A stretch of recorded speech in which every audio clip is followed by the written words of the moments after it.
Hey up everyone, Magpie Gaming here. I hope you're all doing well. So in the last couple of days we've had some more news come out about Escape from Tarkov, and I try to keep on top of the news. I try to get out there with it first. Doesn't always work like that, so what I'm about to tell you is a couple of days old, but I thought I would round it up anyway. So after we had the flea market dropped to level 15, we then had the Kappa requirement dropped to level 62 from 71. That for a lot of people won't be much, very interesting news. A lot of people won't go for Kappa, they're not interested in it. It's too far away to attain in the space between wipes. But for some people, it will be big news, they will be grounded towards it. And if you're in those sort of last couple of levels before 62, then it just got a whole lot easier to get to Kappa. If you had already reached Kappa, of which there wasn't many, I think there was around 14 people confirmed officially. There's probably quite a few more than that unofficially. But if you already got to it, it doesn't really make any difference to you, you've already achieved it. But for those going for Kappa, it is now a little bit more attainable. Then we've had an apparent loot buff on labs. Now,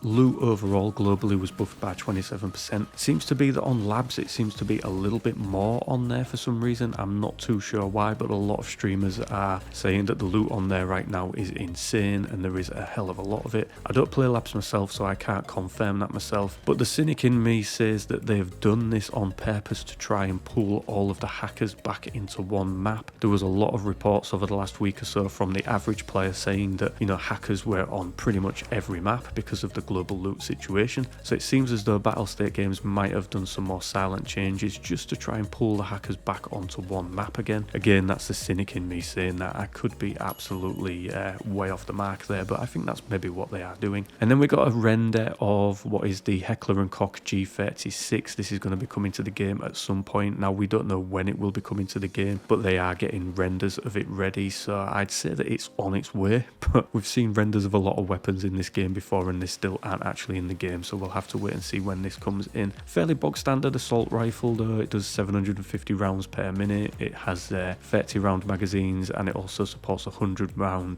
barrel mag. Quite distinctive looking by the fact that the top rail just looks like a carry handle. But yeah, I think we're going to be getting two different variants of it. Looking at the pitch, we've got sort of like 3 different rails and 2 different butt stops, so we'll have to wait and see what variants we get. But fairly bog standard assault rifle. If you play a lot of FPS games, the chances are you've used this in another FPS game. It is in a lot of games. And then Nikita tweeted this out, put this on his Instagram story, and this is the IMI Gallon. Now this is a really made assault rifle. It's no longer in production. It was only in production up to 1998 according to Wikipedia. But yeah, he said that this is planned for the game. It looks like he'd been using it on a recent trip where he'd used some weapons. The company had tagged him and asked if it's planned, and he said it is. So when we will get this one though, I don't know. It's a fairly old looking weapon. It doesn't look like you can do too much to it. Supports a varying array of magazines though, and also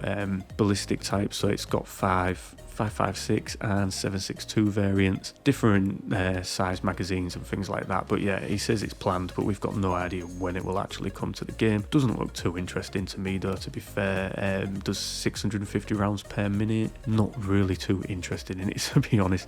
I'm much more interested in actually seeing the Scar come into the game. That is planned for 12.12, I think. So yeah, there's a lot of weapons coming, and that is pretty much it for the latest news, ladies and gentlemen. As I say, I try and stay on top of it. I'm a few days late with some of this, but life gets in the way sometimes, but I get the news out there eventually. So what I'd just like to say is, for all those people that have recently subscribed, thank you for coming on board and supporting me. It means a lot. And if you're not currently subscribed, if you could consider doing so, that would be amazing. Leaving a like and a comment also helps with the YouTube algorithm as well and gets me out there a little bit more. So thank you to everybody that's interacted with the channel just recently. And that is pretty much it. So as always, ladies and gentlemen, thank you very much for watching and listening. Don't forget to like, share and subscribe. Stay safe, and I will catch you in the next one. Take care.